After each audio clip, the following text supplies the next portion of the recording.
tal? Buenas tardes con todos. Esto es Psicoanálisis con Contreras. Hoy tenemos la grata presencia de una amiga y colega. Ella es Candela Valdivieso, psicóloga, nacido en Argentina, Buenos Aires. Es una especialista en el tema de la psiconeuroinmunoendocrinología clínica. Mira qué nombre. Formada con el doctor Completo. Rossetti, es una eminencia. Y bueno, bienvenida Candela a este espacio de diálogo entre colegas de España y Latinoamérica. ¿Qué tal? ¿Cómo estás? Hola Juan Cuéntanos Carlos, un ¿cómo poco. estás? Gracias por invitarme. No, a ti por aceptar. Tú sabes que yo estoy persiguiendo a los colegas. Está muy bien, No, está muy bien. no Hay todos que me hacer hacen red. caso. Hay que Uno hacer es, red, está muy bien. uno no es profeta en su tierra, pues, amiga. Bueno, la primera pregunta de rigor, ¿qué fue que un país tan psicoanalista, tan psicoanalítico, tan freudiano, tan lacaniano? ¿Tú eres de la UBA? Sí, perdóname, sí. Sí, Una universidad de mucho prestigio, pero es una universidad con un enfoque psicoanalítico predominante. Entonces, la primera pregunta es, ¿cómo así te desligas o en todo caso tienes esta formación más específica de la psicoinmunoendocrinología clínica? Cuéntanos un bien. poquito. Bueno, ante todo, agradecerte por la invitación, Juan Carlos. Es un placer para mí estar acá y sobre todo poder traerle a la gente un poco, contarle sobre qué es la PNIE y sobre todo plasmarlo desde un lugar en donde todos podamos conocerlo, ¿no? Hablarlo de una manera fácil para poder entender un poquito más. En base a tu pregunta, bueno, yo amo el psicoanálisis, la UBA es fiel precursora del psicoanálisis, vamos a decir. Mi base de por sí es analítica, ¿no? Porque me formé en la Universidad de Buenos Aires, así que inevitablemente hay un montón de cosas que yo mamé de esa facultad, ¿no? Y de esa base. Pero bueno, con el correr del tiempo fui conociendo y, por así decirlo, adquiriendo nuevos conocimientos que hoy en día puedo decir que me ayudaron un poco más a entender y sobre todo ayudar a mis pacientes de una manera más rápida, entre comillas, ¿sí? Se podría decir. Empecé a hacer cursos, a hacer posgrados de psiconeuroinmunoendocrinología, es un nombre muy largo, pero lo Mm, vale. sí, sí. Y explicar un poquito, ¿no? ¿Qué es esto? Psiconeuroinmunoendocrinología es una ciencia que documenta, siempre digo, desde el plano como fisiológico, ¿no? La comunicación bidireccional entre lo que es la mente y los sistemas nerviosos, ¿no? Lo inmunitario y lo endocrinológico. Y centra también su estudio, que esto es lo más lindo de todo, en el efecto del estrés en estos sistemas, es decir, cómo el estrés impacta dentro de todos estos sistemas.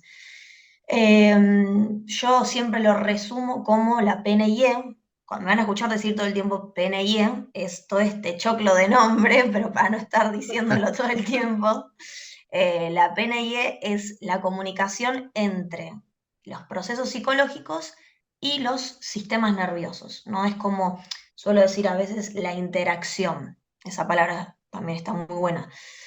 Y arrancaría hablando esto un poco con una pregunta que yo siempre la llevo a todos lados, que es, ¿nos enferman las preocupaciones? Es como que la PNIE lleva Mm. ese foco, ¿no? ¿Nos enferman las preocupaciones?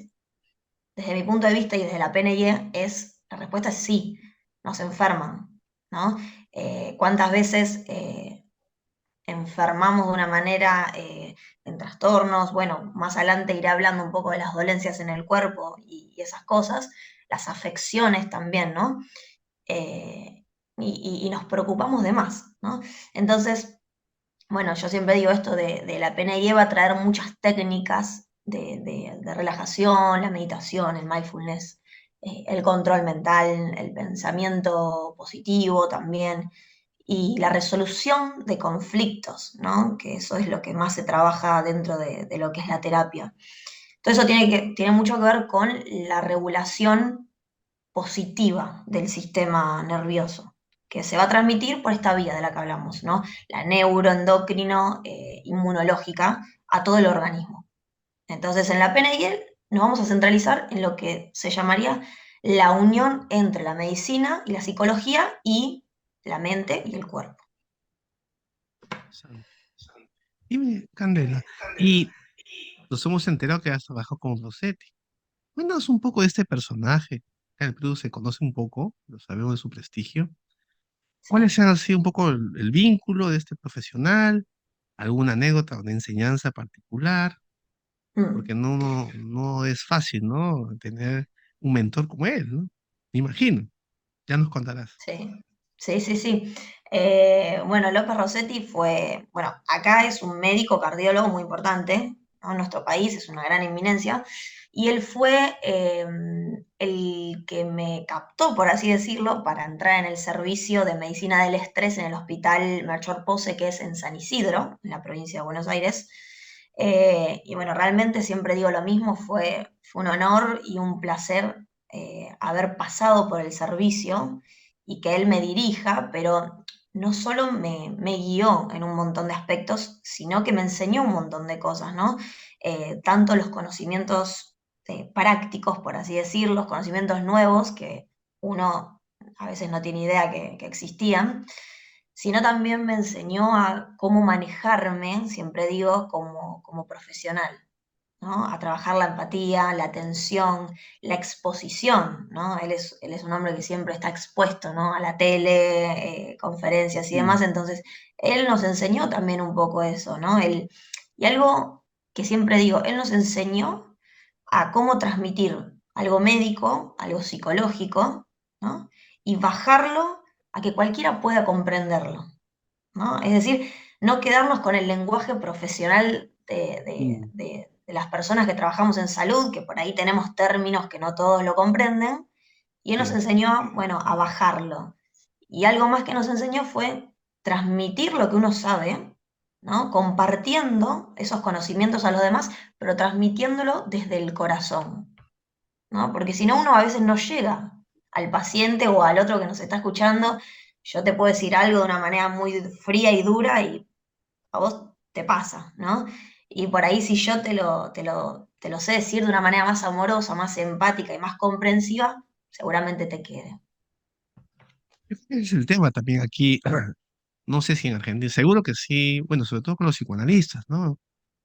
El, los términos, conceptos, son muy pocos, ¿no? Los que tienen esa capacidad de transmisión sencilla, clara, Ujú. sin lacanés, sin esas cosas esotéricas que a veces se filtran. Y una cosa interesante que tú has dicho, y la pasión que uno debe transmitir, ¿no? Porque acuérdate que la convicción es un ingrediente en la transmisión. O sea, uno tiene que sentir que el otro cree en lo que está diciendo, Totalmente. no que no basta que sea interesante, profundo. Y bueno, cuéntanos, Rossetti, dígame una anécdota, ¿tienes una historia con él, algo que quisieras contar de tu experiencia con un excelente mentor como él? Sí. No sé si hay una anécdota en particular, pero siempre digo que a pesar de que todas las cosas que nos enseñó, es muy estricto. Nos hacía estudiar Ujú. mucho. ¿No? Nos hacía estudiar mucho, entonces yo siempre digo, él nos enseñó a ver al estrés, pero también nos estresó mucho. Y él se ríe siempre que yo le digo, ¿no? Es como que nos puso a trabajar en la parte del estrés, ¿no? Como que nos hizo poner bien en práctica lo que es el estrés. Pero no, la verdad que no tengo nada malo para decir, me enseñó mucho, así que, ¿qué voy a decir de alguien que siempre tiene, él nos decía esto de, el conocimiento hay que compartirlo. Entonces, Sí. eh, no tengo Y más ahora, palabras de agradecimiento. qué bueno, hija, que uno tenga gratitud por esas personas, ¿no? Somos producto de Ujú. nuestros profesores y de nuestros mentores. Sí, Nadie totalmente, es producto de sí mismo, ¿no? Ahora que hablas totalmente. del estrés, yo quisiera entrar un poco al tema Ujú. y siendo coherencia con lo que tú dices, para las personas que espero que nos escuche, que no necesariamente son académicos, gente de psicología o de medicina, ¿cómo habría que entender estrés? Porque hay mucha confusión. La gente cree que estrés es estar nervioso, estar preocupado, igual que la depresión, ¿no? Se usa el término ya de forma ya casi frívola. Estoy deprimido, estoy con la depre, estoy estresado, porque el señor está de mal humor, o porque está preocupado, o sabe Dios. Pero es un concepto en rigor que tiene una definición. ¿Cuál sería la definición clara que la gente debe manejar y entender? Bien. Eh, a mí siempre me gustó entender la psicología también acompañado de una parte médica, ¿sí? Entonces se me viene a la cabeza un poco cómo explicar el estrés, pero sobre todo cómo los psicólogos PNIE lo abordamos. Entonces voy a entrar un poquito en el terreno de la medicina, pero no tanto porque no quiero meter la pata de nada, simplemente lo que yo sé, porque ya es el terreno de los médicos eso. Pero un poquito me gustaría brindarle a la gente esta información como para que sepa en qué nos basamos, ¿no? Está muy de moda esto de decir estoy estresado, Ujú. ¿no? Pero también hay que entender de que no se trata de una moda, sino que se trata verdaderamente de un trasfondo, de algo profundo, ¿sí? Nosotros siempre lo dividimos en estrés bueno y estrés malo, ¿no? Ah, El estrés bueno es el eustrés, el estrés que nos va a acompañar siempre, que nos va a hacer bien porque tenemos que estar alerta, ¿no? Si yo voy manejando, siempre doy el mismo ejemplo porque es fácil, si yo voy manejando y tengo que estar mirando los espejos, el retrovisor, estar atento a los semáforos, a los autos que tengo al costado, bueno, ahí estoy un poco estresada, pero eso me va a hacer bien, ¿por qué? Pues si no, o me quedo dormido o termino chocando. Entonces, ese estrés es el bueno, es el estrés agudo, es el estrés que necesitamos, ¿sí? Que va a hacer que sobrevivamos, por así decirlo. Y después va a estar el estrés malo, el distrés, que este es el preocupante, es el estrés crónico, el que se va a sostener en el tiempo y el que a la larga nos va a poder crear ciertas enfermedades o afecciones. Ese sería como hacía grandes rasgos. Pero algo que los psicólogos PNI trabajamos dentro del consultorio, solo que no se lo contamos por ahí a los pacientes, que es el trasfondo de todas las herramientas que nosotros le damos a ellos. Y cuando hablamos de estrés, hablamos de el nervio vago. Por ahí algunas personas lo conocen, otros no. El nervio vago es como, brevemente lo cuento, ¿no? Es un nervio, es el nervio más largo del cuerpo que va desde el tronco cerebral más o menos hasta lo que es el abdomen, más o menos, ¿sí? Se llama nervio vago no porque sea vago y no haga nada, ¿no? Sino porque justamente vaga, es decir, vagabundea, ¿no? Vagabundea por todo el cuerpo. Entonces recorre los órganos más importantes, como el corazón, el hígado, los pulmones, el tubo digestivo, entre otros, ¿no? Y este nervio se va a encargar de controlar todo lo que son los procesos vitales, ¿sí? El ritmo cardíaco, la digestión, la inflamación, el sueño también fundamentalmente. Entonces, si este nervio tiene que ver con todos esos procesos, va a tener que ver con la regulación de emociones. ¿Sí? Entonces ahí aparecemos los psicólogos. Entonces esta regulación de emociones van a liberar hormonas, en este caso siempre relacionadas con el estrés, como la oxitocina, la serotonina, la dopamina. Bueno, por ende, a grandes rasgos, desde la PNIE se trabaja estimulando ese nervio vago, ¿no? Para poder activarlo de una manera, como nosotros decimos, de una manera equilibrada, pudiendo responder al estrés y así revertir situaciones. Cuando generalmente nosotros decimos, cuando el paciente viene a terapia, es cuando ese nervio vago está fallando, por ejemplo, ¿no? Y aparecieron enfermedades crónicas, aparecieron afecciones, trastornos. Entonces, digamos, es como que nuestro trabajo es hacer que el nervio vago vuelva a funcionar de una manera adecuada, ¿no? Para equilibrar todos los aspectos, tanto neurológico como psicológico, inmunológico y endocrinológico. Eh, algo, no sé, se me viene ahora a la cabeza, algo fundamental por el que se trabaja con este nervio, estimulándolo, digamos, es porque esto es algo médico, pero es fundamental saberlo, pues si no van a decir, ¿y pero qué tiene que ver este nervio? Las señales que viajan por este nervio vago, ¿sí? Van a dos direcciones, es decir, van y vienen desde lo que sería el corazón, el estómago, los pulmones, al cerebro. Van y vienen todo el tiempo, ¿no? Entonces, por eso es tan importante, porque influye mucho en la información que esté pasando por ahí, cómo nos sentimos y qué hacemos con nuestros hábitos. ¿no? Di ahí un paneo general como para que se entienda Sí, sí. de a dónde se trabaja desde la PNIE. Oye, Candela, y las consecuencias, sobre todo me interesan las consecuencias psicosomáticas en el cuerpo, ¿no? Sí. Hay evidencia clínica, hay investigaciones al respecto. Digamos, si hablamos de un sujeto con un estrés crónico, ¿cuáles son las principales consecuencias psicosomáticas? Enfermedades que vienen de aspectos del estrés, ¿no? Sí, sí, sí, sí. Generalmente suele ser este estrés crónico que se va a dividir en un montón de, nosotros decimos síntomas, ¿no? Y cuando hablamos del estrés hablamos de que síntomas siempre va a ser información que nos va a dar en nuestro cuerpo. Pero sí, a ver, es un poco esto que transmití recién. El estrés puede venir acompañado de un montón de sintomatología, ya sea física, ¿no? Se me viene a la cabeza dolores de panza, dolores de cabeza, garganta, contracturas, etcétera. Hasta también en grandes enfermedades graves, ¿sí? Como cáncer y demás. Ujú. Como también sintomatología psicológica, ¿no?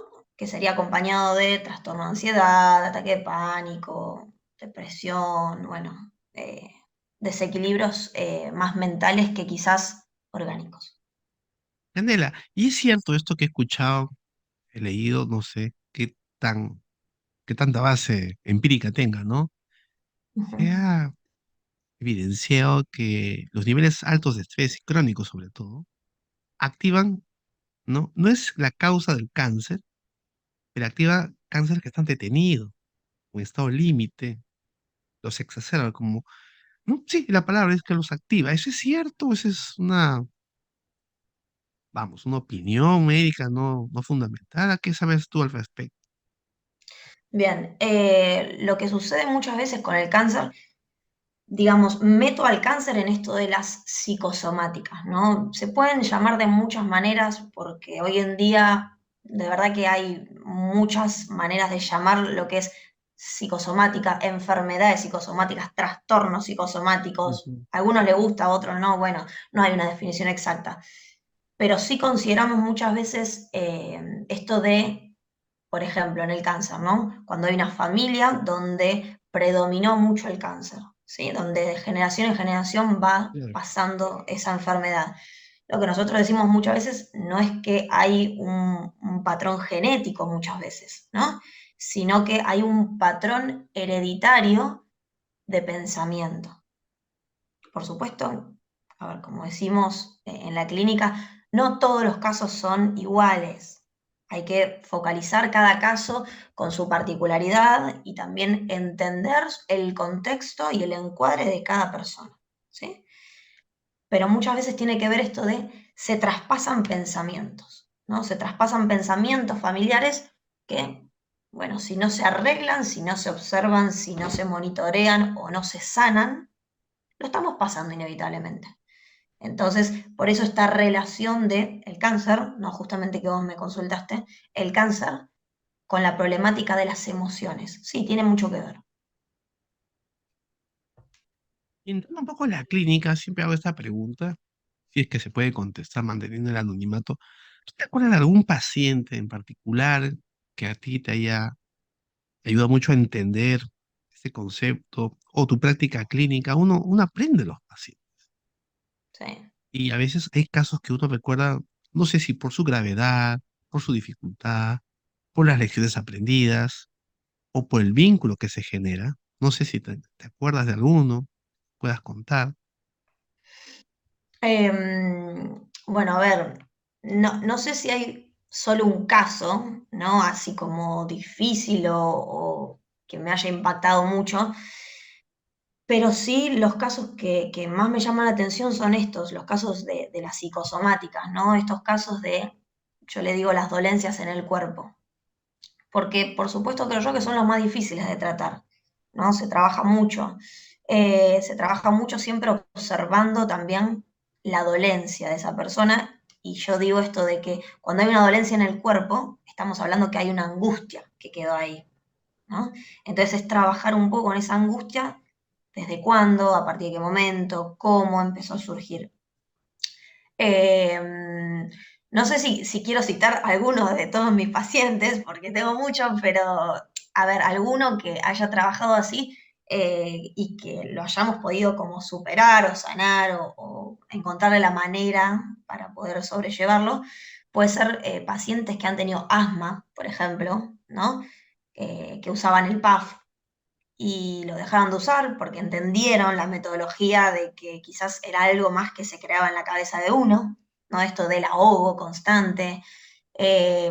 También he tenido pacientes con alergias, ¿no? Todo lo que es el contacto, el primer contacto con el otro. La alergia tiene mucho que ver con esto de qué cosas no puedo enfrentar con un otro, porque la piel es el primer contacto. Bueno, muchos problemas de colon irritable también, ¿no? Problemas digestivos. No, no nos olvidemos que el intestino, el estómago, es el segundo cerebro en nuestro cuerpo, Ah, ¿no? sí. A ver, eso está Sí. interesante. ¿Cómo así el segundo cerebro? Es el segundo Explícanos un cerebro, poco. claro, es el segundo cerebro porque por ahí pasan un montón de transmisiones que tenemos nosotros. Entonces, claro, ahí se focalizan un montón de nuestros problemas. ¿Viste? Cuando dicen, no sé, estás enamorada, tenés mariposas en la panza, tenés un examen, te duele la panza de los nervios o te duele la boca del estómago más arriba. Bueno, todo tiene que ver porque, claro, ahí se focalizan mucho de nuestras preocupaciones, por eso se le dice esto de es el segundo cerebro. Pero bueno, algunas de esas son también la garganta, mucho. Trabajo con muchos pacientes con el famoso nudo en la garganta, ¿no? El nudo en la Claro. garganta o no estoy pudiendo comer. Bueno, todo eso tiene que ver también con las cosas que uno dice o no puede decir o está enojado con alguien y literal tiene un nudo en la garganta. Entonces, bueno, con la terapia se va trabajando mucho eso. Por supuesto, no es magia, como siempre digo. Se trabaja con un tiempo de coherencia y siempre y cuando el paciente haga consciente esa parte inconsciente. Mm. Entrando un poco más al tema también que quisiera hablar contigo, el tema cultural. Ujú, En mi país, por ejemplo, tenemos costa, sierra y selva. Imaginas, Chile es sí, pura costa, Brasil casi es pura selva. Ustedes tienen la cordillera, un poco de sierra, un poco de costa, ¿no? Selva no hay en Argentina, hasta donde yo tengo entendido. Por ahí que yo cometa también. muy bien en mi examen. Entonces, eso es una cultura muy variada. ¿Te imaginas tú, el de la capital totalmente diferenciado del amazónico? Nosotros pensamos, equivocado, ingenuamente, que en Argentina no hay tantas esas diferencias, porque todos son muy parecidos, todos tienen la piel blanca, el gran porcentaje descienden de inmigrantes, Ujú, a diferencia de nosotros, pues que es una miscelánea increíble. Pero nos hemos dado cuenta de un detalle, este modesto servidor, que hablando con colegas tuyos de Córdoba, Mendoza, que pues no son tan iguales. No mm, sé, y ellos marcan la diferencia con el bonaerense, con la gente de la capital. Eso es cierto, esa es una visión un poco, tal vez estoy proyectando mis complejos peruanos en el caso de ustedes. ujú, Eso no es un tema tan marcado, cómo los perciben. Y quisiera ser más audaz en mi pregunta. ¿Y ahí no hay diferencia entre los pacientes de la capital con los pacientes de provincias? ¿Has tenido experiencia? En todo caso, el internet ahora permite, ¿no? ujú, La semana pasada hablé con una colega tuya de Córdoba, igual que tú, muy jovencita. Luego, alguien de mm. Uruguay. Y sí, eso es marcado. Siempre la capital tiene algunos linderos. Pero bueno, la más autorizada en decir estas cosas eres tú que vives en la capital.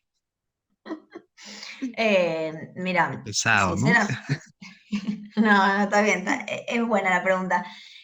Sinceramente, yo viviendo dentro de lo que es capital, ¿no? Los famosos porteños, Porteño. eh, porteños, yo considero que no hay, hablando culturalmente y socialmente, no hay diferencias, siempre y cuando va a haber diferencias personalmente si uno lo siente o en lo que uno esté viviendo, ¿no? Su situación, que me atrevería a decir hoy en Argentina, la situación económica. ¿no? Yo no sé si nos dividiría por lugares, sino que nos dividiría por la crisis económica que nos está impactando, ¿no? Muchas veces podés vivir en capital y tener problemas económicos, como no, y podés vivir en provincia y tener problemas económicos, como no. No creo que sea tanto el lugar, sino la situación particular de cada uno. Pero Mm, sí eso, hoy en día te podría decir que está teniendo consecuencias en Argentina, nuestra crisis económica. No quiero meterme tanto con esa parte financiera o política también, pues está acompañada de política, pero quizás, a ver, contar un poco desde la parte psicológica, ¿no? Por la economía y los desbalances financieros que hoy estamos teniendo, en los argentinos estamos viendo mucha ansiedad, ¿no? Estamos viendo mucha depresión también. Eh, en ambos dos está acompañado del estrés. Yo siempre digo, como al estar desequilibrado el país, el cerebro muchas veces sin querer queriendo imita eso y también está en desequilibrio, ¿no? El desequilibrio mental es esto de me voy a un extremo al otro. Es como genera una ansiedad tremenda o una depresión tremenda. Y eso recontra está pasando. Lo observo mucho en el consultorio, ¿no? Esto de la incertidumbre, el no llegar a fin de mes, porque acá pasa mucho eso, lamentablemente, nos toca a todos, el no llegar a fin de mes, bueno, el no poder pagar un montón de cosas. Acá entra también la terapia, digo yo. ¿Cuántos pacientes que a veces abandonan el tratamiento porque no pueden pagar su sesión de terapia? O me voy más allá, ¿no? Una consulta con un psiquiatra. Menos que menos a veces lo pueden pagar, ¿no?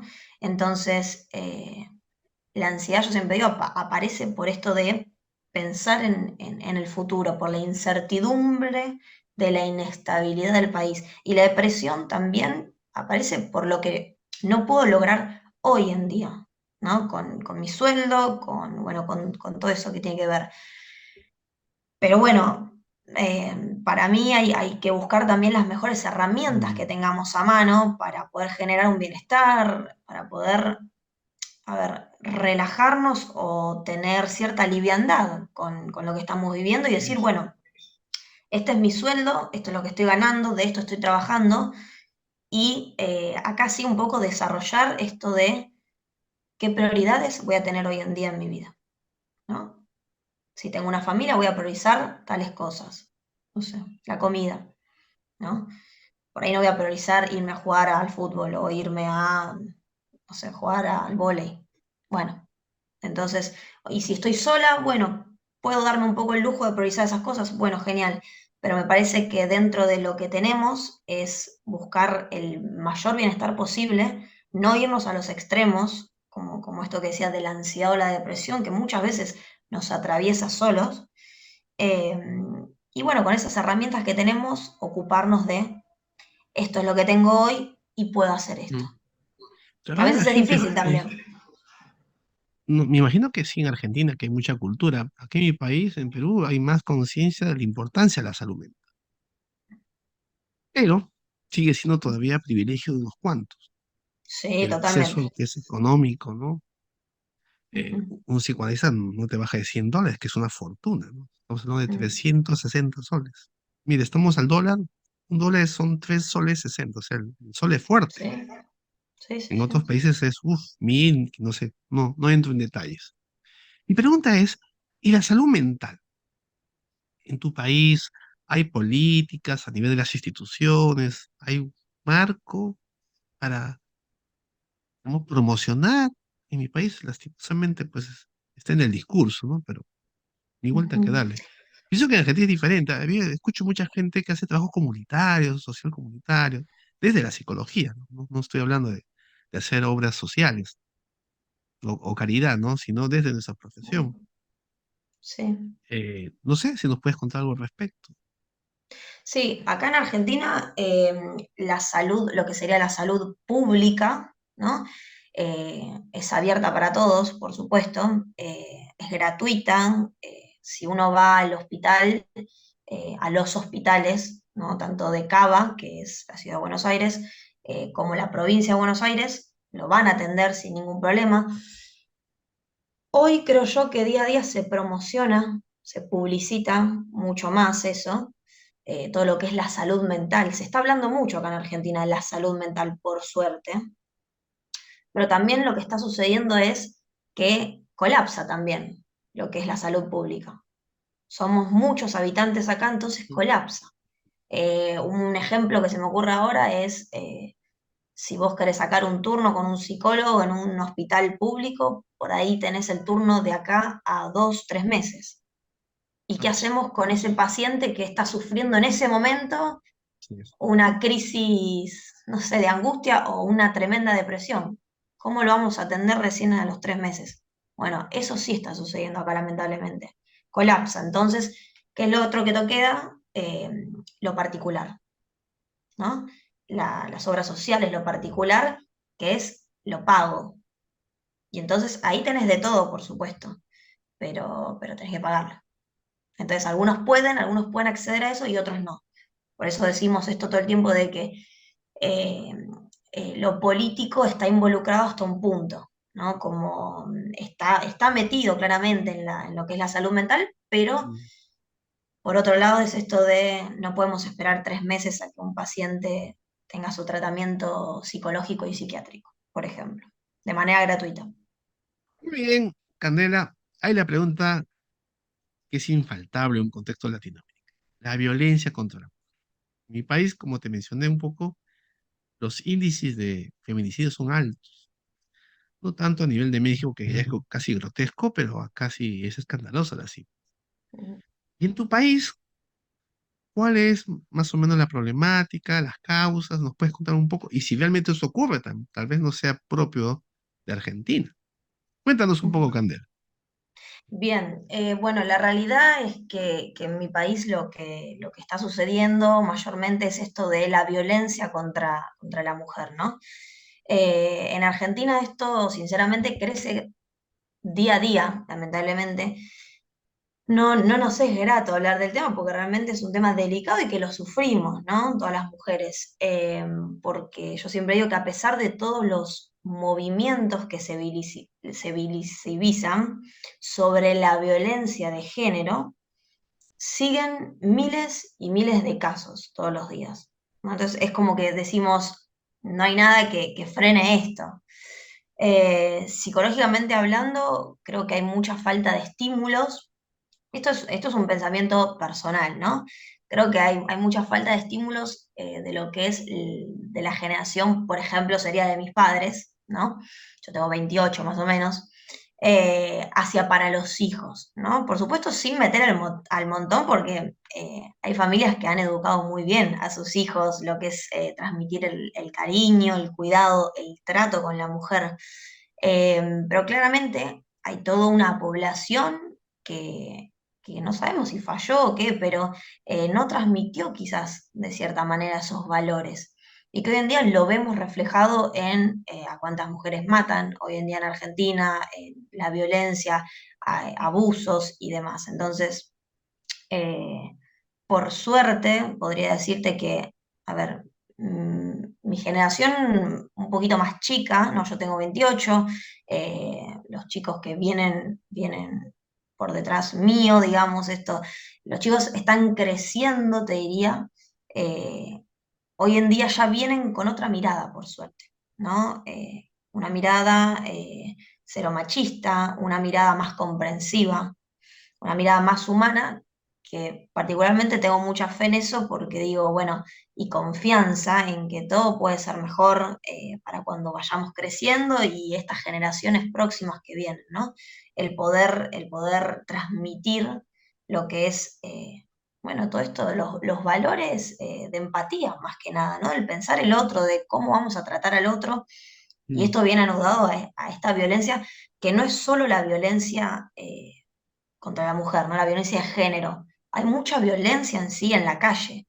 Acá en Argentina chocaste sin querer al auto de adelante y por ahí se arma una cosa tremenda en donde terminan peleándose dos personas innecesariamente cuando se puede conversar y Mm. me parece, no sé, Aquí es igual. de otra manera se Igual. pueden solucionar los problemas, ¿no? Pero sí, la violencia es mucho. O los chicos, los adolescentes a la salida de los boliches. eh, entonces, nada ayuda, se podría decir, ¿no? Mm. Nada ayuda. Ese es- Pero bueno, esperamos Esta que mejore. es una generación, no sé qué pensarás tú, Candela, tú que eres joven, pues tienes 28, yo ya soy un viejito, yo tengo 49.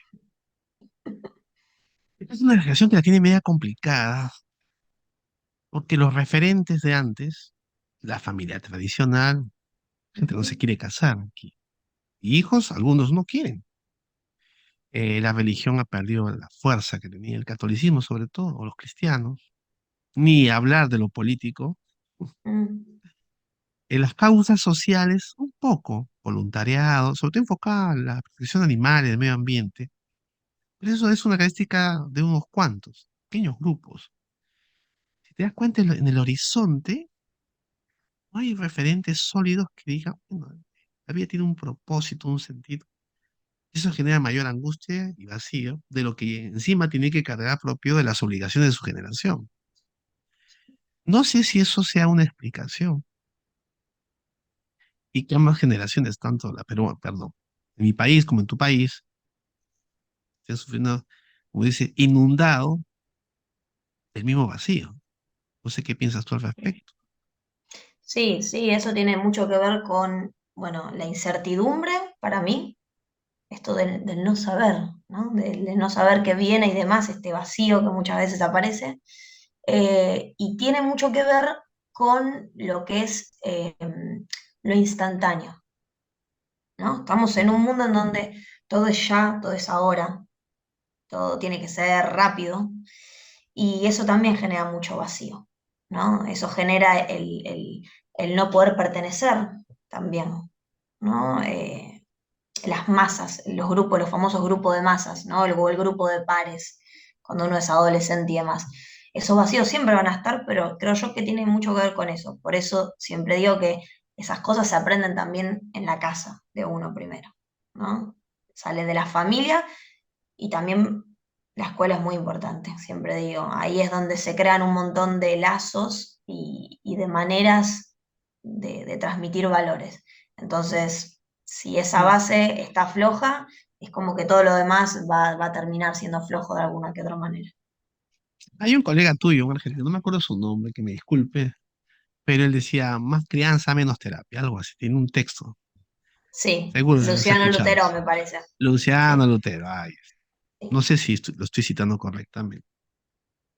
Y aquí en mi país es, tú no le puedes delegar al colegio lo que es una función de la familia. no. Y las familias postmodernas están, bueno, llenas de horas de trabajo, Mm, enfocadas en eso, y obviamente pones a los hijos en instituciones donde crees que van a suplantar una función. Dos, el alumno ahora es cliente, ya no es alumno. mm, Entonces, los profesores, las autoridades no pueden, como antes, no sé, bueno, usted es joven, mi generación, el profesor era intocable. Si el profesor te sí, decía que, y mi mamá no decía nada, ¿qué habrás hecho? Todo seguro. Pero ahora la cosa es invertida, ¿no? El profesor le di una mala nota, un comentario inapropiado y la mamá va y se queja. Yo entiendo que también hay malos docentes, pero a lo que quiero llegar es un poco la pérdida de autoridad, ¿no? No hablo solo de la mm, autoridad de los políticos, de la gente que tiene liderazgo, no hablo de las personas que tienen alguna función. sí. No se les respeta. Mira, hace como dos, tres, sí, dos, tres años se hizo un documental, algo así. Las, las formas como aquí en mi país, ¿ah? Como la gente pega a los policías. Mm. Ya, ya no se les respeta como antes. No de Sí, uno, se de perdió varios. mucho. Acá también en Argentina se ha perdido lo que es el respeto a la autoridad o esto. A ver, yo trabajé también siendo psicóloga en colegios y muchas Ah, veces mira. he visto situaciones en donde los adolescentes, no sé, maltratan de cierta manera o faltan el respeto a lo que son las autoridades, a lo que son los profesores, ¿no? Algo tan lindo como el profesor que está a cargo frente a un curso, ¿no? Entonces, sí, vi mucho de eso y es como que se va de las manos. Hay algo que ahí no se puede controlar y como bien vos decís, ¿no? a veces no pueden enseñarte en el colegio a que tengas que respetar a ellos mismos, ¿no? O sea, a los profesores, a los directores, a quien sea. Eso tiene que venir de la casa. Pero bueno, como pasa en todos los países, creo yo, donde la educación a veces está y a veces no. Sí, tema complejo. Bueno, Candela, tenemos que ir terminando con la pregunta infaltable. ¿Cuál es esa pregunta? Este material audiovisual está hecho para la gente joven. Por eso yo hablo con gente Ujú, joven, que son los más indicados. ¿Qué consejo darías a los estudiantes, personas que quieren formarse como psicólogos clínicos?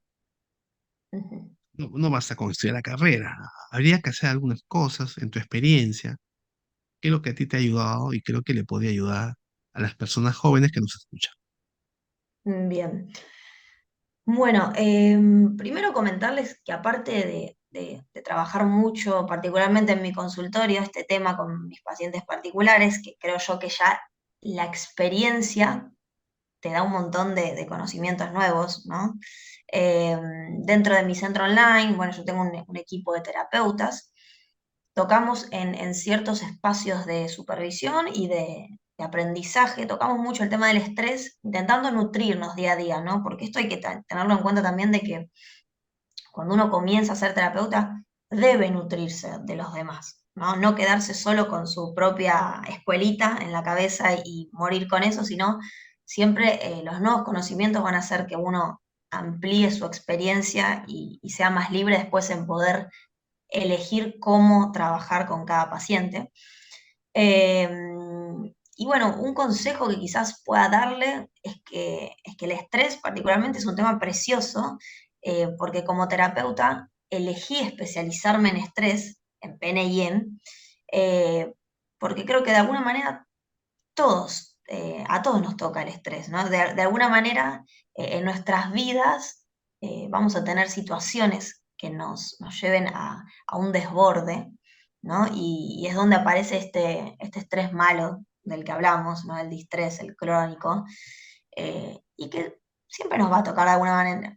Yo personalmente, por ejemplo, en un momento de mi vida, por varias situaciones, nada grave, por supuesto, pero estuve como con un trastorno de estrés, ¿no? Y padecí ciertas complicaciones en lo que sería mi salud. Eh, pero bueno, llegué a que este estrés no me consuma por completo y puse en práctica todas estas herramientas que fuimos hablando, ¿no? La terapia, buscar las herramientas fundamentales que para mí son las cuatro herramientas fundamentales para lograr el bienestar, que es el poder lograr una actividad de ocio, el descansar bien, el alimentarse bien y también la actividad física, ¿no? Es como son los Mm, cuatro pilares para mí fundamentales que vemos en PNIE. Bueno, sin olvidar, cuando hablamos de ocio, puede ser actividades o relajación también, ¿no? Esto del mindfulness, de la respiración, de buscar esos momentos donde uno pueda relajarse. Y bueno, hoy me siento mucho mejor y para mí la toma de decisiones es fundamental en la vida de uno, aprender a tomar buenas decisiones, ¿no? A pesar de que uno esté mal. Pero en fin, bueno, creo que me especializo en estrés también porque creo yo que es un poco egoísta esto que voy a decir, pero realmente llena el corazón cuando entra un paciente a tratarse por estrés y con el correr de los meses vas viendo cómo empieza a mejorar, ¿no? Vas viendo cómo empieza a aplicar esas herramientas para generar bienestar y realmente eso es súper fructífero. A mí particularmente me llena el corazón eso, amo ser psicóloga, me encanta, me apasiona, eh, porque quiera o no, mi misión como psicóloga es ayudar al otro. Y cuando uno lo ve reflejado en los pacientes, es muy lindo. Así que bueno, ese es el consejo que le podría dar, de que se especialicen, de que estudien, pero que es un tema que te interesante. puede, que te conduce a un montón de cosas que ni uno sabe del paciente y te lleva por un montón de lados que son muy interesantes. Muy bien, Candela, muchas gracias por el tiempo. Ahora, Gracias a dónde te vos. podemos encontrar en tus redes? Instagram, Bueno, Facebook. sí, me pueden encontrar en Instagram como psi.candela.